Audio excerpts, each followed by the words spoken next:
Think about the first time you ever got on two wheels and fired up the engine. I know I can't be the only one who remembers that moment. I'm sure each of us has a very vivid recollection of the scene before us. Before you ever put the motorcycle into gear and took off. If you close your eyes, you can see it all over again. You can feel that nervous excitement.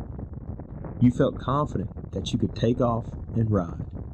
But there was a part of you that just knew you might get out there and wreck. Well, maybe not wreck, but at least drop the bike at some point. There was a healthy fear that crept into your mind. However, at the same time, there was a certain degree of confidence that took over and told you that you could do this, that you could take this powerful machine and ride it. Not just ride it, but actually enjoy it. Let's face it, if you didn't have that confidence, then you never would have dropped it into first gear and set the motorcycle in motion. I won't soon forget my first experience, and I was there to see the look on the faces of my wife and son when they both got onto a motorcycle for the first time. It was a little Honda Rebel 250 at a motorcycle training class. I remember watching them and wondering if my smile was that big the first time I ever took off on two wheels. In their case, like many of us, their confidence began to build, and they started to find more and more enjoyment in the ride, and less time worrying about all the things that could go wrong.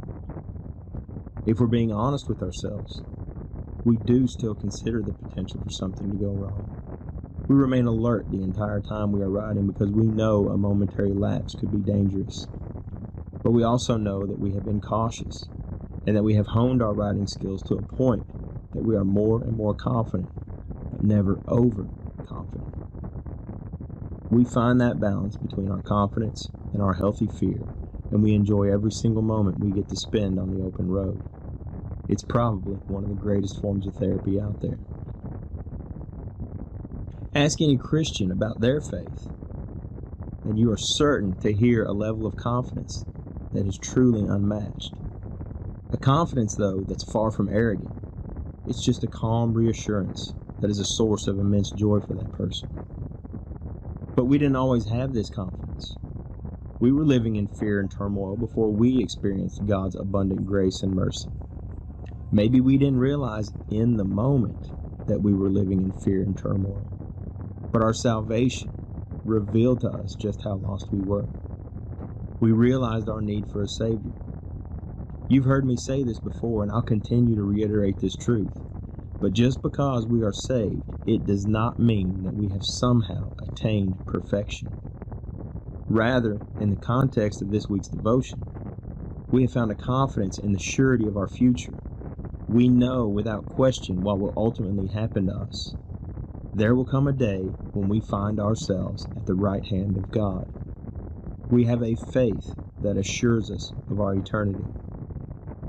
We've not attained some sort of perfection that's going to lead us to go beyond confidence and arrogance.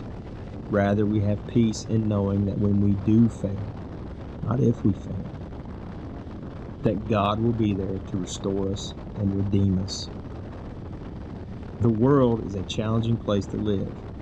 We are surrounded by temptations every single day. If we don't yet know Jesus, then perhaps those temptations are easy for us to give into without giving it a second thought. Perhaps we resist those temptations without fully understanding why. But we do realize that something isn't quite right about that situation. Now, if you fall into that category, then you're experiencing that sensation that first time you sat on a motorcycle because you have that healthy fear. A part of you sees the dangers ahead, but you don't know where it's coming from. And then there are those of us who know exactly why we fight against the temptations of the world. Our faith and hope rests in Jesus Christ, and the relationship that has developed with Him helps keep us in check. Sometimes, unfortunately, even for someone who has been saved by grace through faith, we will stumble. But this is where our confidence comes in and restores us. We don't fall apart and go down a seemingly endless path of sin. No, we turn to God and we talk to the Father, confessing our sin and asking Him to restore us back into a right standing with Him. This does not give us a free pass to simply sin at will and then turn around and ask for forgiveness. Rather, what we do is we become more aware of the temptations that are the biggest hurdles in our lives. It could be anything that we know that can truly hurt us. It could be drugs, alcohol, pornography, impure thoughts, foul language, gossiping, vanity. It could be any number of things. The point is, part of the process of sanctification is that we become more aware of our susceptibility to various temptations in our lives, but we're too ashamed maybe to admit them to others. However, we can turn to God and talk to Him. We can confess these troubles to Him, and we can ask Him to help us navigate the world of temptation that surrounds us. There was a time that I used to drink alcohol, socially more than anything, but there were times when I did let it get out of hand.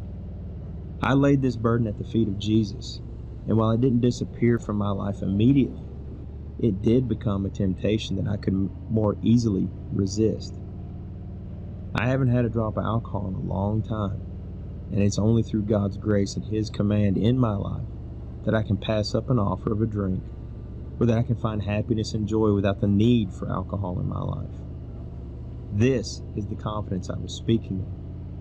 I am confident in knowing that God has brought me through this temptation, along with many others, and I don't fear those temptations any longer. God can and will restore you to a relationship with Him. It's the sole purpose of our creation. All you have to do is seek Him out and give Him your heart. You will find that confidence as well, and you will find a greater joy in life than you have ever known.